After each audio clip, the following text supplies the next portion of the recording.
আমরা দেখতে পাচ্ছি গাইজ এই ডান দিকে নিধুবন, ডান দিক দিয়ে যেতে হবে আমাদের নিধুবন। ডান দিকে গাড়ি ঢুকবে না, ডান দিকে গাড়ি ঢুকবে না, গাড়ি আমাদের এদিকে পার্কিং করতে হবে। গাইজ আমরা এই নিধুবনের দিকে যাবো, যে পঞ্চপাণ্ডবের যে ইয়ে হয়েছিল শ্রী চৈতন্য সরস্বতী সংঘ। তো আমরা এই নিধুবনের দিকে এবার যাচ্ছি। গুপ্ত বৃন্দাবন, গুপ্ত বৃন্দাবন এটা? হ্যাঁ, এখানে পঞ্চপাণ্ডবরা, হ্যাঁ নিধুবন, এটা পঞ্চপাণ্ডবরা আত্মগোপন করেছিল। পঞ্চপাণ্ডবের সঙ্গে কুন্তী মা সবাই এখানে আত্মগোপন করে বেশ কিছুদিন ছিল। তো একচক্র গ্রাম। তো এখানে আমরা যাচ্ছি, এই দেখাবো আপনাদের। এই রিসেন্ট এগুলো সব হয়েছে, এগুলো আগে কিছু ছিল না। এগুলো রাস্তাও ছিল মাটির, 1 বছরের মধ্যে রাস্তা কংক্রিট হয়ে গেছে, খুব ভালো। আর সাথে সাথে বেশ ভালো লাগছে, পরিবেশ খুব সুন্দর। আমার সহকর্মী নিতাইকে একটু বলবো যে আপনি এই মন্দিরটাও নতুন হলো, এই মন্দিরটা আগে ছিল না, 1 বছরের মধ্যে মন্দিরটা হলো। বাহ, এখানে আস্তে আস্তে বেশ উন্নতি হয়ে গেছে, লোকজন বেশ আস্তে আস্তে ব্যবসায়ও নেমে গেছে, প্রচুর দোকান পাশার হয়ে গিয়েছে। আর এখানেও কুপন সিস্টেমে খাওয়া দাওয়া হয়। তো আমরা চেষ্টা করব এখানেই স্নান টান করে এখানেই খাওয়া দাওয়া করে নেওয়ার। তো চেষ্টা করি, দেখি কি হয়। আমরা স্নানটাও দরকার, বিভৎস গরম, বিভৎস রোদ, আমরা চেষ্টা করছি। এখানে বাড়ি সব দোকান হয়ে গেছে। এই দোকানটা বহু পুরনো, এটা আমি 2-3 বছর আগেও দেখেছিলাম। এই আমরা নিধুবনের প্রবেশ করছি।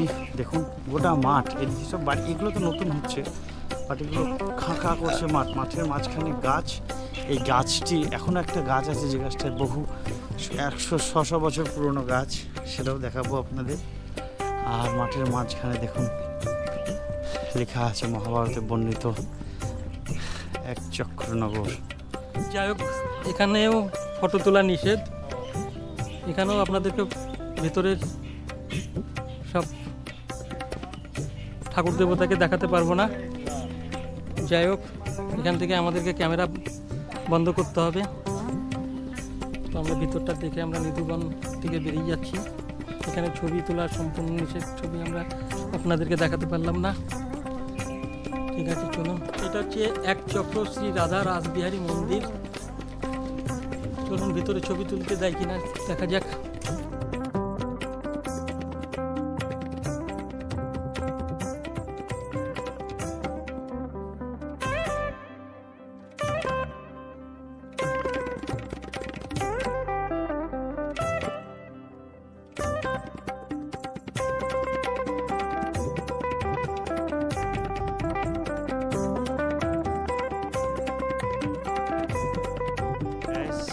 ওয়ান সেকেন্ড, আমরা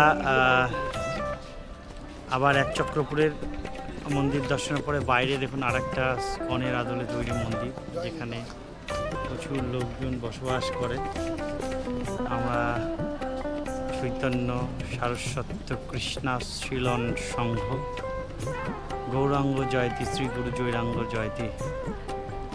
এই মন্দিরটাও বেশ বড় মন্দির। আমরা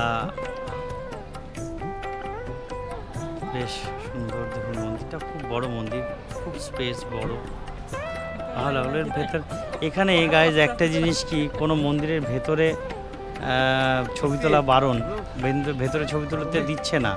তো সেই জন্য আমরা বাইরে থেকেই যেটুকু দেখাতে পারছি আর কি আপনাদের, কারণ এখনকার সব জায়গায় একই নিয়ম, মন্দিরের ভেতরে ছবি তুলবেন না কেন জানি না, হয়তো অসাধু কিছু লোকজন আছে যাদের জন্য আমরাও বঞ্চিত হই সেই সুবিধা থেকে। তো গাইজ যাই হোক, আমি এখান থেকেই ক্যামেরা বন্ধ করছি, ভেতরে গিয়ে আমরাই দেখি, আপনাদেরকে পরে শোনাবো কি আছে না আছে।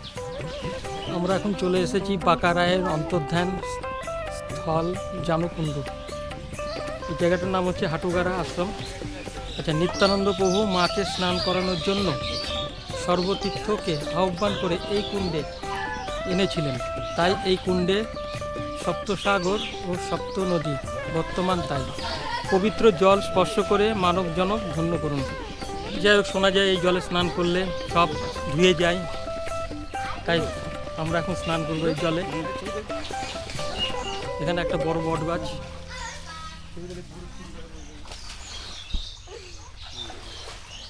যাই হোক পুকুরটা দেখুন, এই পুকুরের জলে স্নান করলে সব পাপ ধুয়ে যায়, তাই শোনা যায় আমরা এই পুকুরে এখন স্নান করব। পুকুরটা ছোট্টর উপর, তবে এই পুকুরের মাঝখানে একটা মন্দির আছে এবং সেই মন্দিরটা বহু তল বিস্তৃত এবং মন্দিরের একটা চূড়া দেখা যাচ্ছে, ওটা একটা চূড়া। হ্যাঁ, শান হালদার, সব সাবস্ক্রাইব করে দিবি। শান হালদার। তো সুরজিৎ পাল এখন স্নান করছে, এখানে জলে নেমে গেল। হ্যাঁ, সুরজিৎ পাল, মার ডুমার ডুমার ডুমার ডুমার। জল ঠান্ডা নাকি? শীতল ঠান্ডা না? সেই মজা গায়ে, খুব ভালো লাগছে স্নান করে। ভালো লাগছে? সেই স্বাদ। अच्छा। তো এটা এক চক্রা ধাম, গর্ভবাস, বীরচন্দ্রপুর, বীরভূম। এটা নিতাইয়ের বাড়ি, এখানে নিতাইয়ের জন্মস্থান হয়েছিল, শ্রী শ্রী নিত্যানন্দ মহাপ্রভুর জন্মস্থান। এটা দেখুন, এটা ভিতরে ছবি তুলতে দিবে না, বাইরের থেকে দেখানোর চেষ্টা করছি আপনাদেরকে। বাইরের পরিবেশটা একবার দেখুন, এটা পার্কিং জোন। আমরা ইস্কনের মন্দির থেকে আস্তে আস্তে বেরিয়ে যাচ্ছি। ভেতরেও এখানে ছবি কোনো তোলা অ্যালাউ নেই, তো বাইরেটা দেখানোর চেষ্টা করছি। দেখুন বাইরের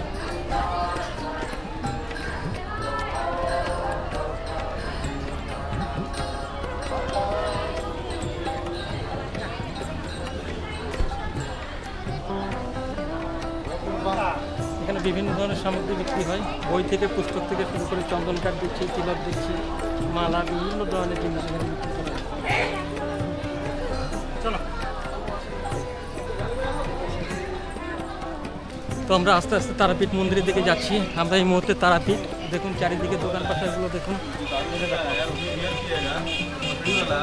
তারাপীঠে সিজন অফ সিজন বলে কিছু নেই, সবসময় তারাপীঠে সিজন।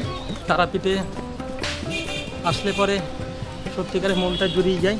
দেখুন এদিকে প্যারা বানাচ্ছে, মনটা জুড়ানোর মতোই এই তারাপীঠ। ডান দিকে তারাপীঠ শ্মশান, শুধু চারিদিকে দোকান দেখুন। তবে এখানে প্রতিদিন হাজার হাজার মানুষের সমাগম, দূর দূরান্ত থেকে এই তারাপীঠে আসেন। ল্যাংচাগুলো দেখুন, বিশাল বড় বড় ল্যাংচা, 25 টাকা পিস। এখানে প্যারার দোকান, ফল প্রসাদের দোকান দেখুন। এদিকে চলে যাচ্ছে তারাপীঠ মহাশ্মশান, দেখুন এটা মহাশ্মশান। এখানে বামদেবের সমাধি আছে, চারিদিকে শুধু দোকান আর দোকান। তবে শ্মশানে অনেকবার এসেছি, এবার আর শ্মশানে ঢুকবো না।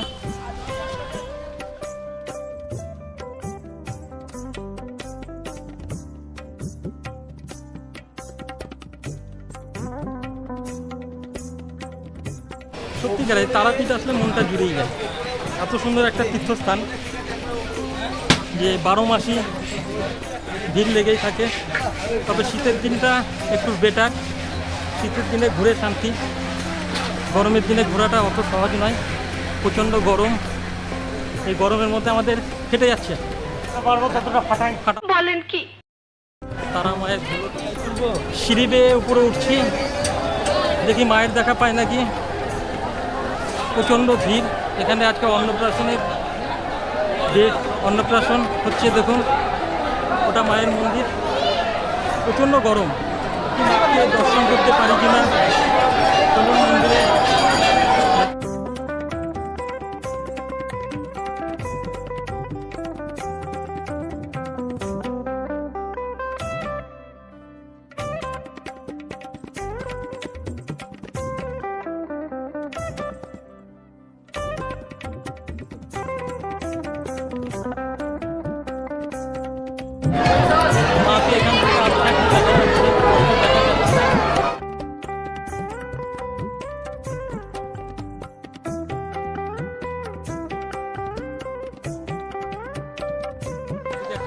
হচ্ছে সামনে পুকুর। দেখুন কত মানুষ দাঁড়িয়ে আছে লাইন দিয়ে মাকে পুজো দেওয়ার জন্য।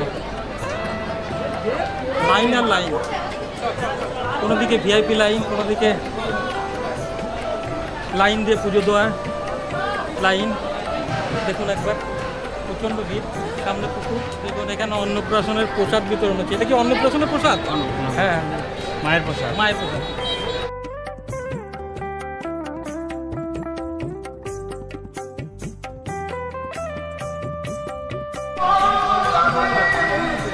তো আমরা তারাপীঠ মন্দির দর্শন করে এখন বাইরে বেরিয়ে যাচ্ছি।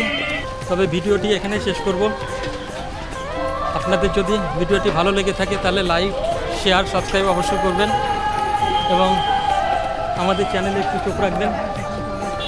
সবাই সুস্থ থাকবেন এবং ভালো থাকবেন। দেখুন এখানে I love Tarapith, I love Tarapith. তারাপীঠের চারিদিকে শুধু হোটেল আর হোটেল, হোটেলের কোনো অভাব নেই।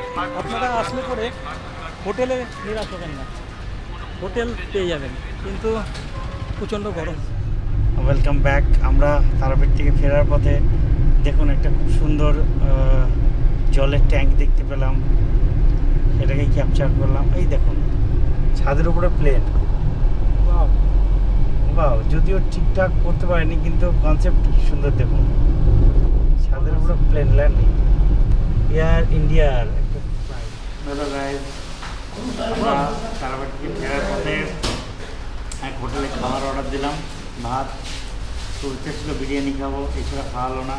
দাওয়াত সবাই দেখা একবার। না না না না যাক, ভাত দিয়েছে দেখুন, সোয়াবিন আলু, পটলের তরকারি, আলু ভাজা, পাঁচ তরকারি, ডাল, সবাইকে দিচ্ছে। তারপরে পেঁয়াজ লঙ্কা চাইবো,